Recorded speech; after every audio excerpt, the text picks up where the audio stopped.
Le sens de la vie. On ne vit pas au présent mais au futur car en fait nos rêves déterminent ce que nous devons être. Tu le sais.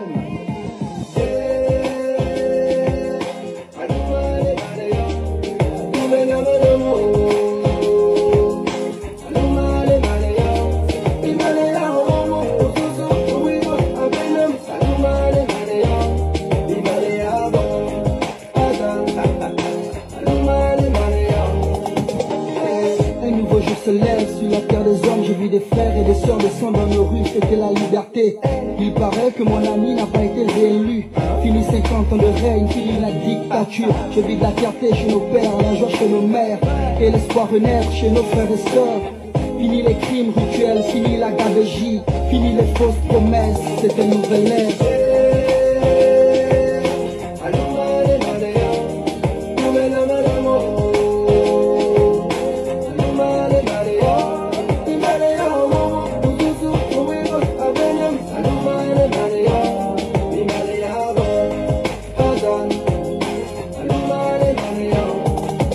Justice, oui, telle est la devise. Une pensée à tous ceux qui se sont battus pour ce pays, à tous nos martyrs, aux vrais opposants politiques, à l'ensemble des Gabonais qui ont l'amour de leur patrie. Désormais c'est notre histoire, on réécrira les pages, oui. On est tous un, tous au niveau de part.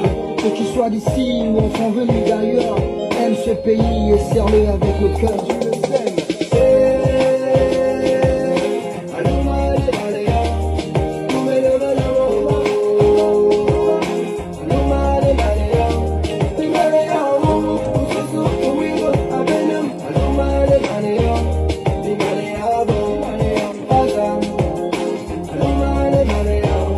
Dans ce nouveau pays, les citoyens sont tous rois.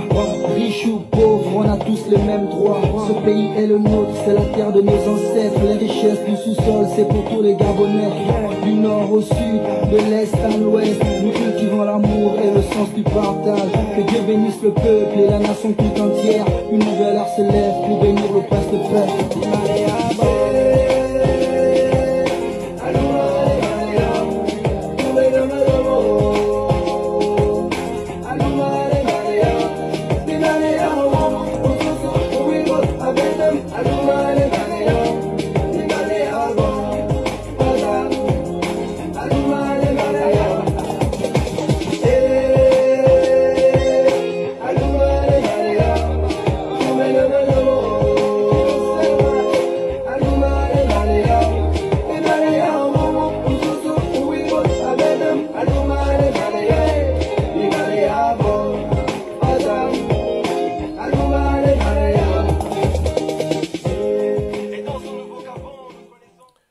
Bonsoir à tous, merci de me recevoir chez vous. J'espère que vous avez passé un excellent week-end et que vous allez bien passer aussi la semaine qui commence dans quelques heures, sinon qui a déjà commencé parce qu'en réalité le premier jour de la semaine c'est dimanche. Hein, le premier jour de la semaine c'est dimanche, mais on a tendance à penser que c'est lundi parce que c'est le premier jour ouvrable. Donc je vais vous parler de la libération du Gabon. Moi j'y crois fermement. J'y crois fermement en dépit de ce retard à l'allumage. Je sais que cette dictature finira par tomber. Je sais que les Gabonais aiment la facilité. Les Gabonais aiment les raccourcis. Mais moi, je suis quelqu'un qui réussit plus dans l'adversité que dans la facilité. Donc, je voudrais vous amener à toujours entretenir la flamme de l'espoir. Ce pays va se libérer. Je sais que beaucoup sont déjà découragés du fait de ce retard à l'allumage, mais aussi du fait des retournements des vestes. Parce que beaucoup de résistants ont rallié le cas d'en face. Beaucoup font dans la diversion. Beaucoup sont en train de démoraliser le peuple pour que ses rêves de libération se brisent avant le lever du jour. Je voudrais vous amener à ne pas les suivre. Ne suivez pas ces gens. Ils font le jeu du pouvoir. Ayez toujours à l'esprit que nous avons un pays à libérer et que quel que soit le temps que cela prendra, on doit se battre jusqu'au bout. Ne suivez pas ceux qui choisissent la facilité. Je vous ai dit hier que le raccourci n'est pas forcément le chemin le plus sûr. Parce que le raccourci peut vous amener à la mort. Ne suivez pas ces gens. Les gens qui parlent d'aller aux élections, ce sont les gens qui font le jeu du pouvoir. Vous savez vous-même que aucune dictature n'est tombée en Afrique par voie électorale. Vous savez vous-même qu'en Afrique, le vote des citoyens ne compte pas. Et puisque le vote ne compte pas, on ne doit pas y recourir. Ce que nous devons faire, c'est de nous organiser pour faire tomber cette dictature, comme les Maliens ont fait chez eux, comme les Tunisiens l'ont fait, comme les Burkinabés l'ont fait, comme les Égyptiens l'ont fait. Beaucoup de pays se sont libérés du joug dictatorial en s'organisant. Le libérateur du Gabon ne sera pas forcément un Goliath, parce qu'on a tendance à penser qu'il faut avoir un Goliath ou un Cassius Clay, parce qu'il a le corps membré, il a le corps imposant. Non. Je vous dis, je suis convaincu que ce pays va se libérer. Mais c'est une question d'organisation. Moi, j'ai lancé le Conseil de la Révolution. Je vous demande de vous approprier ce concept. La seule libération du Gabon viendrait par le Haut Conseil de la Révolution. Je sais que du côté de bord de mer, on a mis des marabouts pour que ces projets ne progressent pas, pour toucher vos cœurs.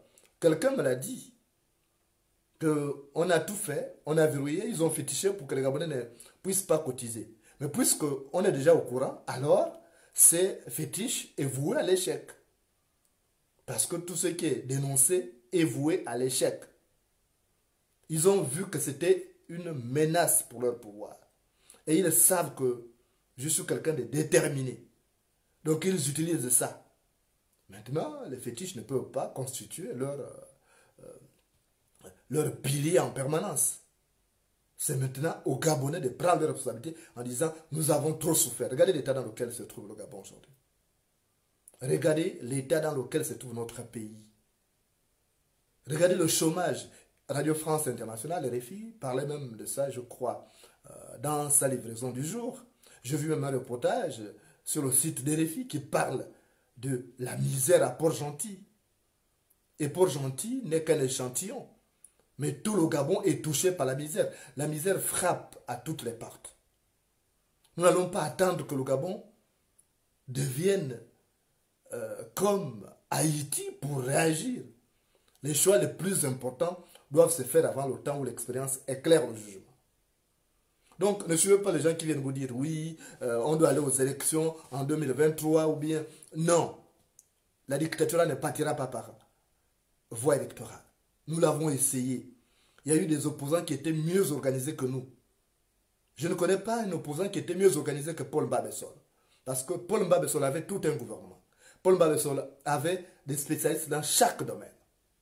Mais Paul Mbabessol n'a pas pu prendre le pouvoir. Mamboundou était bien organisé. Il avait aussi un gouvernement. Mais il n'a pas pu prendre le pouvoir. Parce que tout simplement, ils ont misé sur la voie électorale. Oubliant qu'une dictature ne tombe pas par la voie des urnes. Donc après tous ces échecs-là, on doit être suffisamment outillé pour pouvoir aller de l'avant. Et à partir de ce moment-là, il faut concevoir des stratégies nouvelles. On ne doit pas refaire la même chose. J'écoutais une sorte de slogan, nous allons faire ce que nous n'avons jamais fait pour obtenir ce que nous n'avons jamais obtenu. Mais alors, on attend quoi pour passer à l'acte? Je vous dis, le libérateur du Gabon ne sera forcément pas un Goliath. Ça peut être un petit David. Donc, il ne faut pas attendre des solutions miracles venant de quelqu'un qui est costaud. Non. On dit chez nous que le morceau de bois de chauffage qui renverse la pirogue n'est pas forcément gros. Le morceau de bois de chauffage qui renverse la pirogue n'est pas forcément gros. Les Gabonais choisissent la facilité. Ils choisissent aujourd'hui parce qu'on leur donne un peu d'argent. Donc ils choisissent de rallier le pouvoir. D'autres font le jeu du pouvoir parce qu'on leur donne des petits salaires mensuels. Maintenant, ils font le jeu du pouvoir, sapant la libération de tout un pays. Ils oublient que cet argent ne va pas leur donner éternellement. Viendra un moment où on va couper. Et c'est à ce moment-là qu'ils vont se souvenir du chemin de la libération du Gabon. Mais pourquoi a-t-on besoin souvent de subir des avanies pour prendre un certain nombre de mesures? C'est qu'on manque d'intelligence. Il y a un déficit d'intelligence chez beaucoup de nos compatriotes. Beaucoup de nos compatriotes manquent cruellement d'intelligence. Parce qu'il y a eu d'autres prédécesseurs qui ont essayé d'utiliser la même voie. Aujourd'hui, ils sont où? Et puis, cet argent qu'on leur donne, c'est l'argent du pays. Si les gens pensent que c'est nécessaire d'en prendre parce qu'ils ont faim, mais il ne faut pas briser le rêve de la libération du Gabon. Or, beaucoup sont en train de faire tout pour briser ces rêves. Parce qu'ils pensent qu'ils ont mieux à gagner avec ces pouvoirs dictatoriaux qu'avec un pays libéré. Or, un pays libéré où chacun va pouvoir être jugé sur la base de ses mérites, il n'y a pas mieux que ça. Il n'y a pas mieux que ça, un pays où chacun peut réussir sans pourtant qu'on ne tienne compte de ses origines. Regardez aujourd'hui la garde républicaine. Quand on vous dit qu'on ne doit pas recruter des femmes, on ne doit pas recruter les mienais, mais ce n'est pas une garde républicaine, ça. C'est une milice au service des Bongo. Mais dans une nouvelle république, on ne doit pas avoir ce genre de normes. Et ça devient de normalité maintenant. C'est normaliser ce genre d'injustice. Comment on peut exclure des groupes ethniques entiers parce qu'on estime que ces gens-là ne présentent pas des garanties de loyalisme? Ce n'est pas une république, ça. Moi, je suis choqué. Et les gens ne dénoncent pas ça. Les gens trouvent que c'est normal. C'est normal qu'on recrute plus dans le Haut-Ogooué au détriment des autres composantes. Donc, à un moment donné, il faut qu'on soit sérieux. Les Gabonais manquent. Les Gabonais se contentent du morceau de pain alors qu'ils peuvent avoir le pain entier. Je vous dis, la libération du Gabon est possible. Mais à une condition qu'on soit sérieux, qu'on soit patriote. Or, le Gabonais ne s'aime pas. Le Gabonais n'aime pas son voisin, n'aime pas son frère et il ne s'aime pas. Quand on s'aime, il y a des actes qu'on ne doit pas poser. Surtout des actes qui conduisent à l'autoflagellation. On ne doit pas les poser. Quand on s'aime, on ne pose pas des actes qui conduisent à l'autoflagellation. Or, aujourd'hui, voilà le problème des Gabonais. On leur propose un peu. C'est comme une course à la corruption. C'est une course à la corruption. Vous voyez comment les gens sont dispersés. Ils peuvent faire parler des choses. Alors qu'il y a un type qu'il faut dénoncer, Ali Bongo, et là, il est encore en vie. Et il est en train de se requinquer parce que tout simplement, on lui laisse le temps de se requinquer. On n'arrive pas à le critiquer. Il y a quelqu'un qui m'a appelé pour dire grand. Ils ne comprennent pas que toi, tu continues à taper sur le père, sa femme et son enfant, alors que tous les autres se sont tus. J'ai dit si les autres se sont tus. Si les autres sont entrés dans une sorte de compromission avec eux, tant pis, ça ne me regarde pas. Moi, je continue à taper sur Ali Bongo parce que Ali Bongo est en vie, il n'est pas mort. Les gens sont en train de faire dans une sorte de diversion en disant qu'il est mort. Il est mort, il est qui? Pour mourir 2 ans durant, on ne va pas le dénoncer. On ne doit pas dire qu'il est mort. Vous pensez que par les temps qui courent encore, quelqu'un peut mourir, un président en plus, et l'information ne va pas fuiter avec les grandes agences de renseignement qui sont à travers le monde? Ali Bongo est qui pour mourir et on va le cacher pendant 2 ans? Dans quel intérêt? Il est qui? Ali Bongo ne pèse rien. Ali Bongo ne pèse que le poids que vous lui donnez. Sur l'échiquier international, Ali Bongo ne pèse rien absolument. C'est vous qui voyez que c'est un leader mondial, un leader planétaire. Il ne vaut rien. Donc, moi je suis choqué. Il faut arrêter ça. Et vous devez dénoncer ça. Parce que ces gens-là, ils compromettent les chances de libération de tout un pays et nous sommes en train de souffrir. On va en pâtir. Parce que ce que nous sommes en train de subir aujourd'hui là, ce sont les erreurs de plusieurs générations. Si nos aînés avaient fait le combat que nous menons aujourd'hui, avec loyalisme, avec patriotisme, on ne serait pas bloqué comme on se trouve aujourd'hui. Donc il faut arrêter. Dites à ces gens qui font dans la diversion que ce n'est pas bon. Arrêtez si vous ne voulez plus combattre. Taisez-vous. Il ne faut pas divertir les Gabonais. C'est tout. Il n'y a pas d'autre solution. Il ne faut pas choisir la facilité. En disant parce qu'il y a eu du retard dans l'allumage. Parce qu'il y a des gens qui ont commencé le combat en 2016. Mais avant vous, il y a des gens qui ont commencé ces combats. Ils ne se sont pas découragés. Pourquoi les gens qui ont commencé en 2016, là à peine, commencent à se décourager? Moi, je vous dis, le 15 novembre prochain, donc la semaine prochaine, dimanche prochain, je totalise 27 ans de combat. D'ailleurs, je vous donnerai la parole pour poser toutes les questions qui vont vous traverser l'esprit. Donc, il faut arrêter ça. Les gens ont reçu les miettes du pouvoir. On leur donne des salaires par mois parce que si on leur donne tout, ils risquent de ne pas respecter les clauses. Donc, on leur garantit 1,5 million par mois pour ne plus critiquer Ali Bongo, pour laisser Ali Bongo se reposer, pour qu'on ne le critique pas. Moi, j'ai dit non, j'ai refusé ça parce que le Gabon n'est pas à vendre. Nous n'avons pas un pays d'échange. C'est bien même ce qui arrive.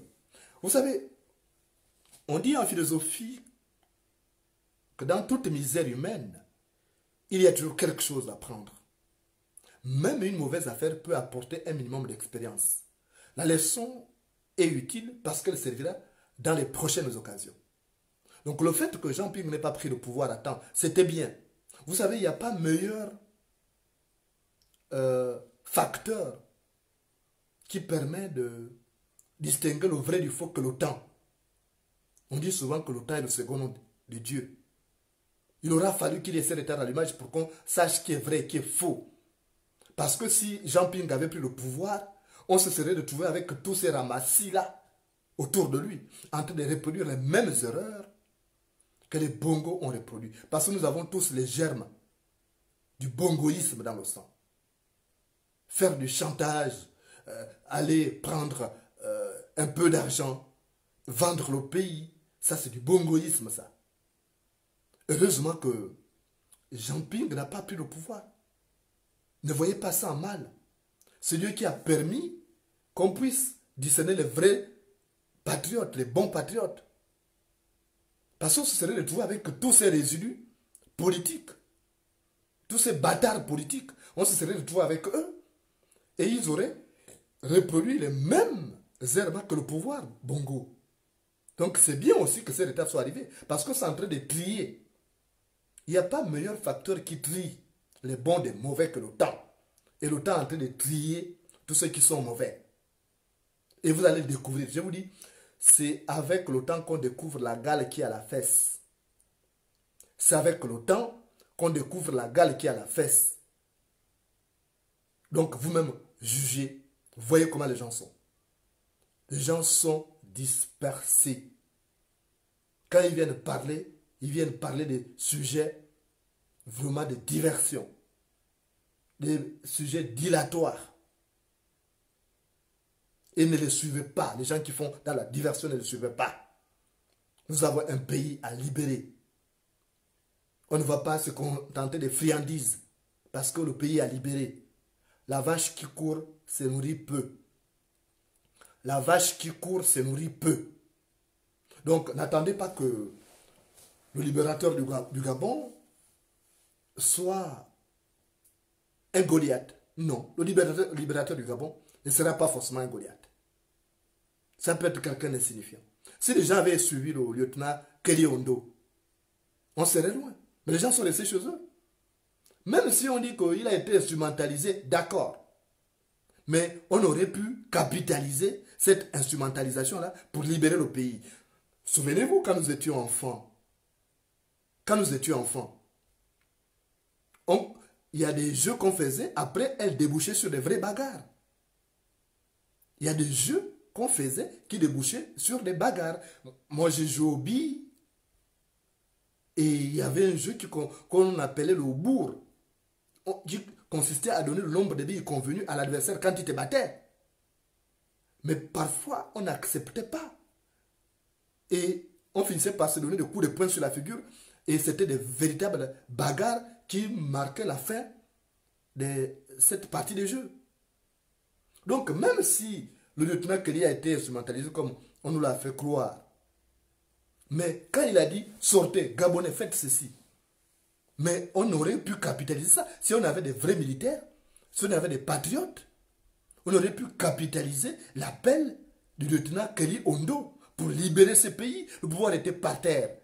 Ali Bongo n'était pas là. Ali Bongo était à Riyad.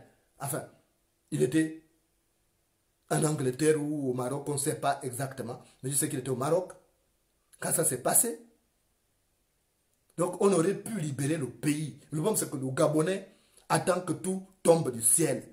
Le Gabonais, regardez, là les gens font des conneries hein, avec l'argent. On dit verser, même si c'est 50 euros, même si c'est 10 euros, même si c'est 5 euros par mois. Au bout d'une période, on aura une bonne cagnotte pour organiser un certain nombre de services qui peuvent contribuer à libérer le pays. Mais les gens vous appellent pour dire que non, ne participez pas. Moulenda, vous pensez que moi j'ai fait. Regardez dans quel cadre moi j'ai vu. Je n'ai pas fait. Mais moi j'ai hâte de libérer le pays.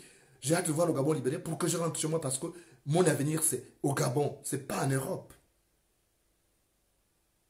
Vous voyez dans quel cadre. Je ne souffre pas moi. Le mouton qui bêle n'a pas soif. Je ne souffre pas. Je souffre seulement de l'absence de mon pays, de l'absence de mes enfants, de l'absence de ma famille, de l'absence de mes amis, de tous ceux qui me sont chers.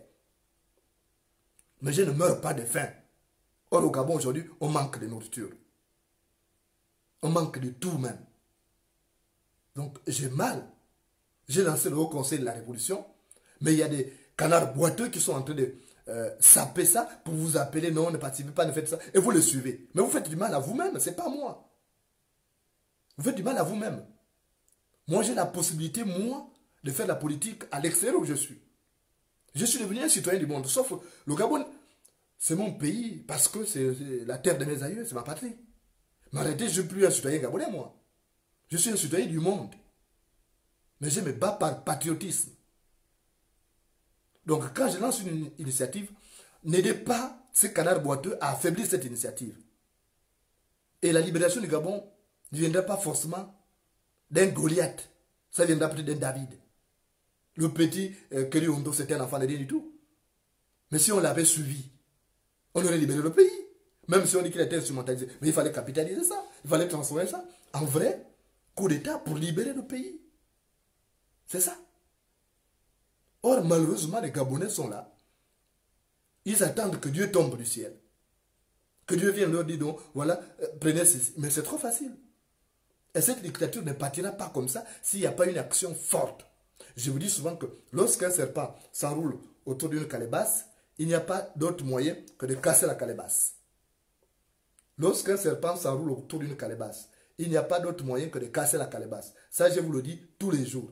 Donc, il faut comprendre quand je donne des conseils. Je ne suis pas âgé peut-être comme nos aînés qui ont mené ces combats. Je suis jeune, mais j'ai quand même un certain nombre d'expériences tirées du vécu au quotidien, de mes fréquentations avec certains érudits. J'ai pu apprendre parce que l'intelligence est un fruit qui se ramasse chez le voisin. Alors, mes chers compatriotes, la libération du Gabon passe par le Conseil de la Révolution. Il faut qu'on mette en pratique tout ce qu'on a retenu. On n'a pas besoin de tout dire ici. Parce que le piège, c'était de tout dire sur la toile et après les autres réfléchissaient. Ils ne sont pas aussi bêtes qu'on le pense. Ils ont une sorte de brainstorming. Ils ont un task force qui se réunit pour analyser les mesures qu'on prend. Donc ils sont obligés.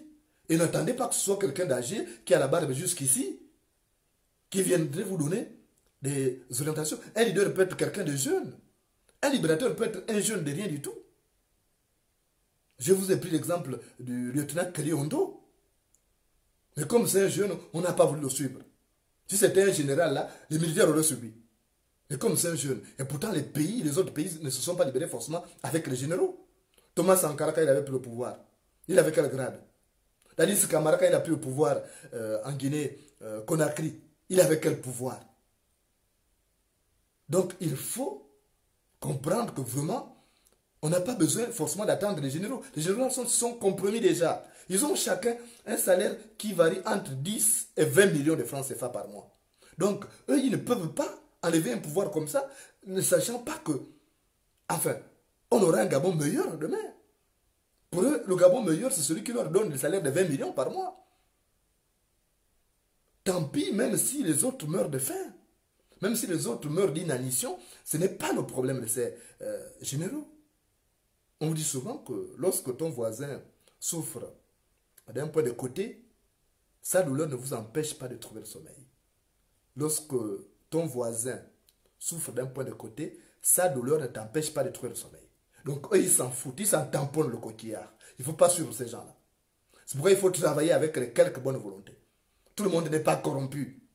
Non. Même dans cette armée-là, il y a des velléités. Mais sauf qu'ils disent que, mais nous, dans le peuple, on n'a pas des alliés. Il y a des gens qui peuvent bien faire un travail. Il y a des gens qu'on peut prendre là-dedans. Parce que même dans l'immeuble des imbéciles, tout le monde n'est pas logé au même étage. Même dans l'immeuble des imbéciles, tout le monde n'est pas logé au même étage. Donc, moi je voudrais vous demander de faire attention. Ne suivez pas les gens qui vous parlent d'aller aux élections. On va aller aux élections. Les gens qui vous parlent d'aller aux élections, il faut les insulter copieusement. S'ils viennent vous voir chez vous, il faut les bastonner. Si quelqu'un vient vous connaître, il vient connaître chez vous pour vous dire qu'il est venu parler des élections avec les bongos, il faut les bastonner. Il n'y a pas d'élection avec les bongos, pas d'élection avec les Marie-Madeleine Boranso, parce que ça produira les mêmes causes. On doit passer par la révolution. Et la révolution s'organise, ça se prépare. C'est tout. Rien ne vient de rien. Il faut préparer tout ça. On ne peut pas attendre la révolution alors qu'on n'a pas réuni toutes les conditions. Je vous l'ai dit l'autre fois que celui qui n'a pas des pièges en brousse ne doit pas rêver du gibier. Celui qui n'a pas de pièges en brousse ne doit pas rêver du gibier. Donc il faut qu'on s'organise. Et la libération du Gabon ne viendra pas forcément d'un casus clé. Ça ne viendra pas forcément d'un Goliath. Ça peut être quelqu'un de rien du tout. Ça peut être un petit Gavroche. De rien du tout. Je vais d'abord terminer cette histoire. Je vais d'ailleurs terminer cette histoire. Ce live par une histoire que m'avait raconté mon grand-père sur le clair de lune.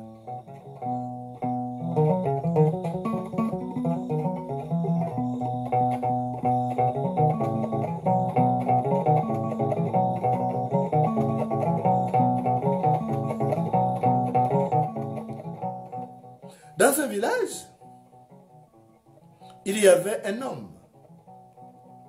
Et cet homme-là allait régulièrement en forêt. Il allait loin dans la forêt pour faire la chasse.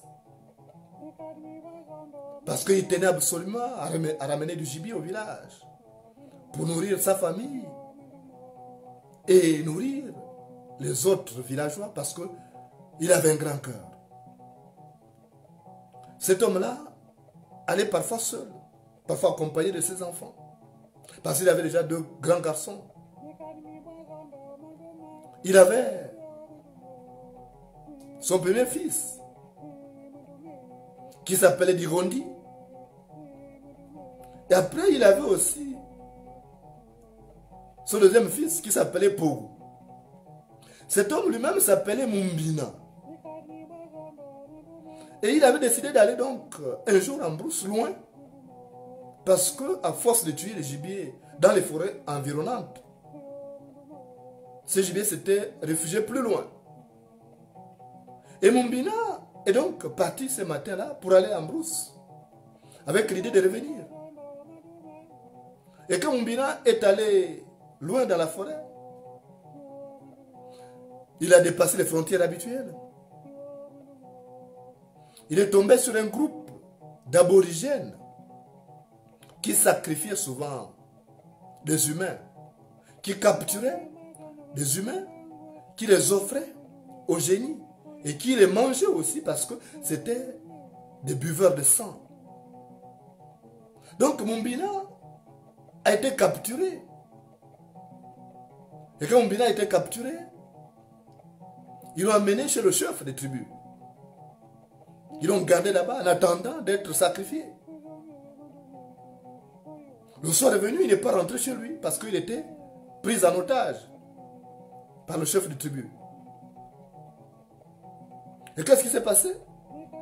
À la nuit tombée, sa femme Marundu a commencé à s'inquiéter. Elle a réuni les enfants pour dire, mais je ne comprends pas.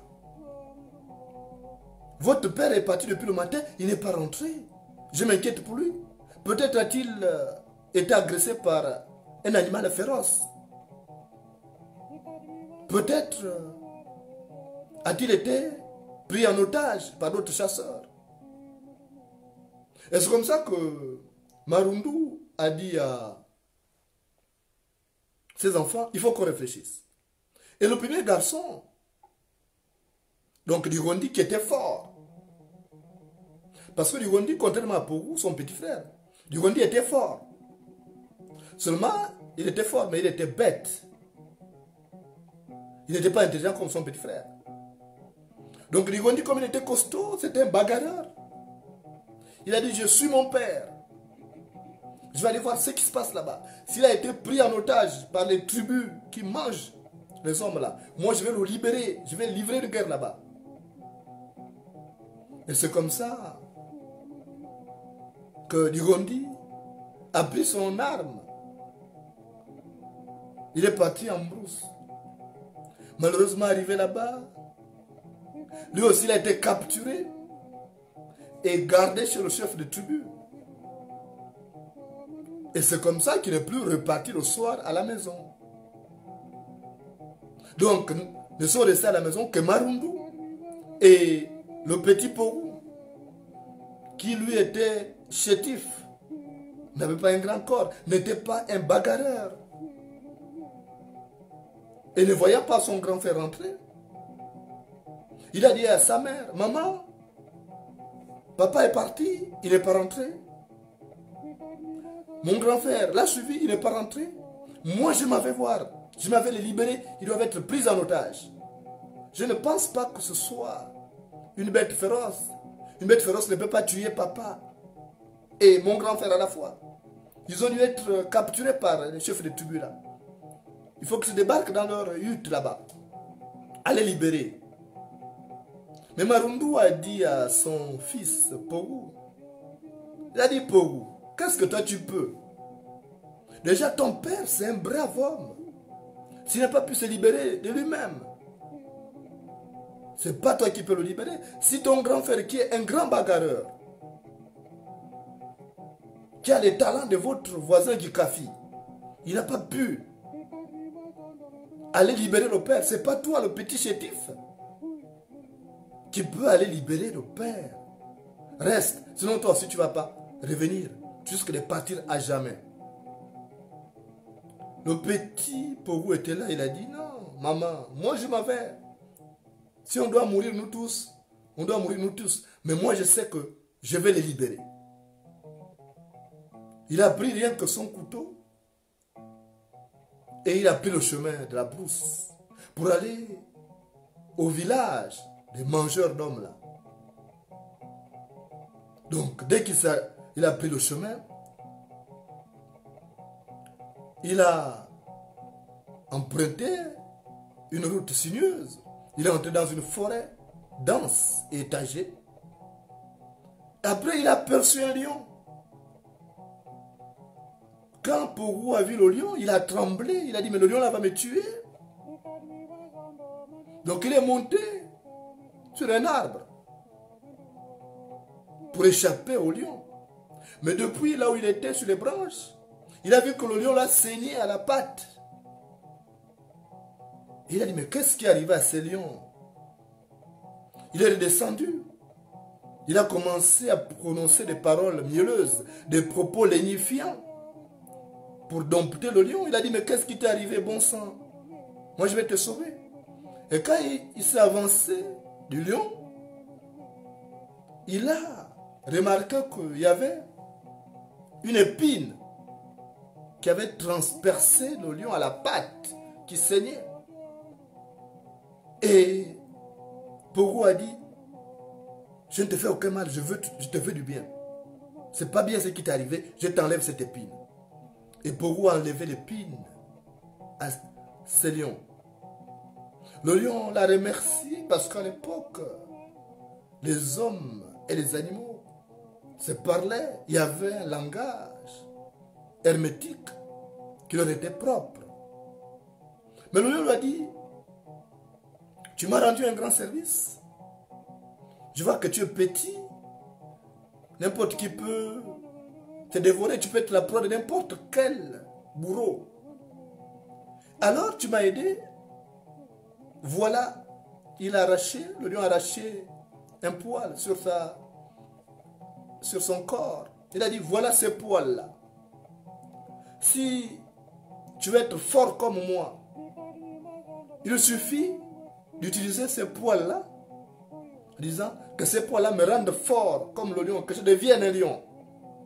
Comme ça, tu pourras évincer n'importe quel adversaire, n'importe quel animal même, parce que je suis le roi de la forêt. Tiens, garde soigneusement ses poils. Le petit Porou a pris le poil. Il a encore avancé. Après, il a trouvé un chasseur qui s'apprêtait à tirer sur un aigle qui était perché sur une branche. Il s'est avancé à pas de loup vers le chasseur.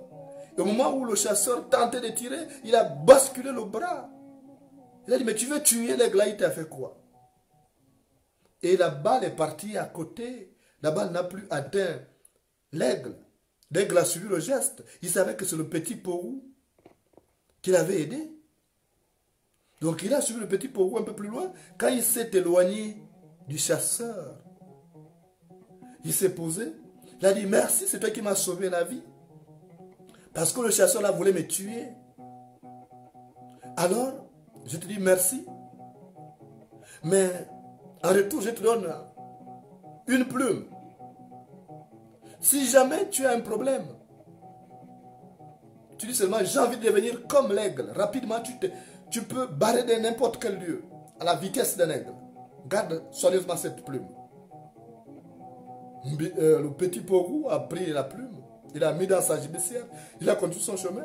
Et sur son chemin, il a vu qu'il y avait une fourmi. Il a failli écraser la fourmi.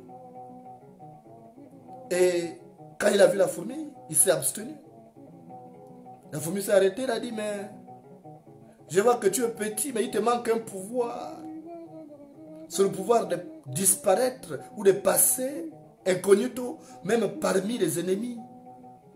Alors je te donne une patte, comme tu ne m'as pas écrasé, parce que les autres passent, écrasent mes semblables. Toi tu ne m'as pas écrasé, mais en reconnaissance, je te donne une patte. Tiens ça. Si tu veux passer inaperçu quelque part, tu dis j'ai envie de devenir comme la fourmi. Tu touches la patte là et tout de suite tu deviendras comme la fourmi. C'est comme ça que le petit Porou a pris la patte de la fourmi, il a mise dans sa gibecière, il a continué le chemin. Et il est arrivé au village de ces mangeurs d'hommes qui avaient capturé son père et qui avaient gardé en otage son grand frère d'Irondi, le bagarreur. Et ce jour-là, le chef de tribu n'était pas là, il était en brousse. Il y avait juste sa femme qui était là. Et quand sa femme a vu le petit venir, il a dit, n'entre pas ici. Parce que si mon mari te trouve, il va te manger. Déjà ton père est déjà là en captivité, ton grand frère aussi en captivité. Il ne faut pas que toi... Et le petit Porou a compris. Il est sorti. Il a vu qu'il y avait beaucoup de nourriture. Mais pendant ce temps, sa maman qui l'avait laissé, Marundu, au village, n'avait plus rien à manger. Et c'est comme ça que... Il a dit, bon, il faut que je sauve d'abord maman. Parce qu'on n'a plus rien à manger là-bas. Papa, depuis qu'il est en otage ici, depuis qu'il est venu, depuis que mon grand frère aussi est en otage, il n'y a plus rien à manger.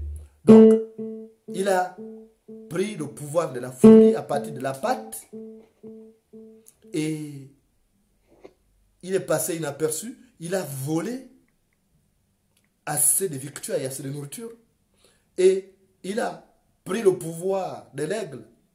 Il s'est transformé en aigle pour aller déposer la nourriture chez sa mère. Il a dit, maman, je t'ai apporté d'abord de la nourriture parce que je n'ai pas encore délivré papa. Alors je repars. Il est reparti. Et quand il est revenu, le chef de tribu était déjà de retour. Il dit au chef de tribu, je suis venu libérer mon père et mon frère que toi tu tiens ici en captivité. Le chef de tribu a vu ça comme un défi. Il dit, toi, petit, chétif que tu es, tu veux me parler comme ça? Je vais te manger. Et aussitôt, il a touché le poil du lion. Et il s'est transformé en lion. À la vue du lion, le chef de tribu a pris peur. Il est tombé, évanoui. Et il avait autour de lui, il avait à peu près un bijou similaire. Il y avait une pierre qui lui permettait d'avoir le pouvoir. Et donc le petit Porou est allé couper ses bijoux, cette pierre précieuse qui donnait le pouvoir d'être fort, de tuer. Et après, il a perdu connaissance pour toujours.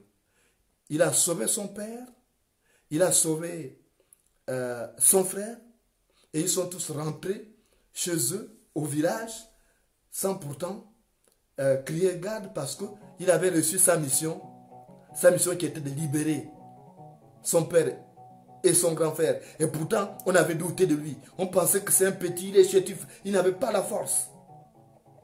Donc, on n'avait pas besoin d'un Goliath pour libérer ces personnes qui étaient en captivité. C'était le petit Porou qui n'avait rien, qui était chétif. C'est vous dire que, forcément, dans certaines luttes, on n'a pas besoin de Cassius Clay, on n'a pas besoin de Goliath. Même des personnes insignifiantes peuvent libérer. Vous avez vu que Porou a tout fait pour libérer son père et son grand frère. Ainsi va la vie.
Mesdames et messieurs, je vous présente un petit qui a compris le sens de la vie.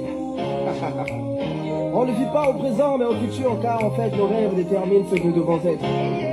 Tu le sais.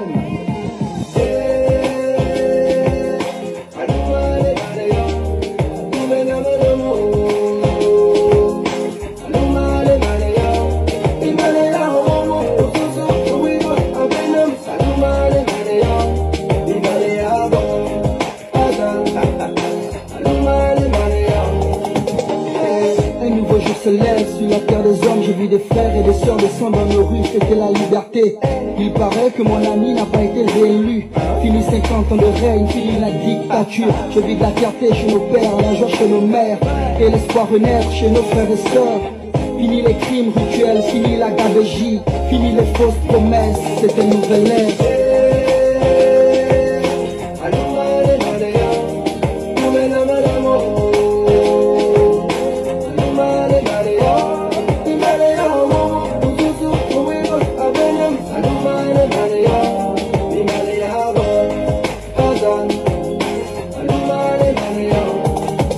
D'injustice, oui, telle est la devise. Une pensée à tous ceux qui se sont battus pour ce pays, à tous nos martyrs, aux vrais opposants politiques, à l'ensemble des Gabonais qui ont l'amour de la patrie. Désormais c'est notre histoire, on réécrira les pages, oui. On est tous un, tous au niveau de part. Que tu sois d'ici ou enfin venu d'ailleurs, aime ce pays et serre-le avec le cœur. Tu le sais.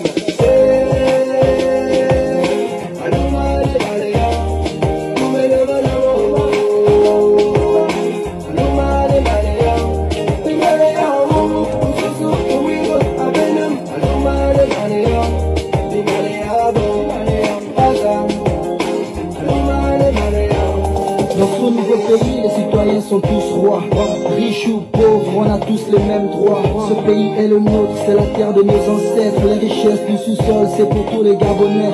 Du nord au sud, de l'est à l'ouest, nous cultivons l'amour et le sens du partage. Que Dieu bénisse le peuple et la nation tout entière. Une nouvelle ère se lève pour bénir le prince de frère.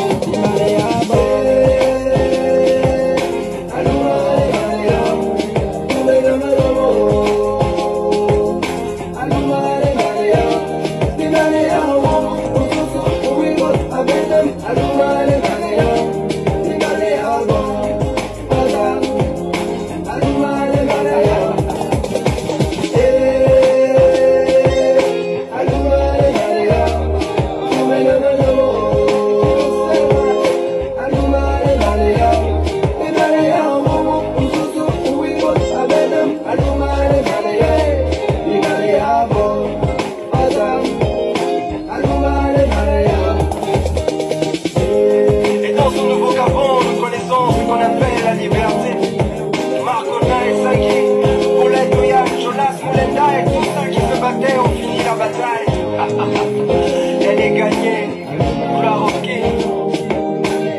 Nous sommes le reflet de ce en quoi nous croyons. Check.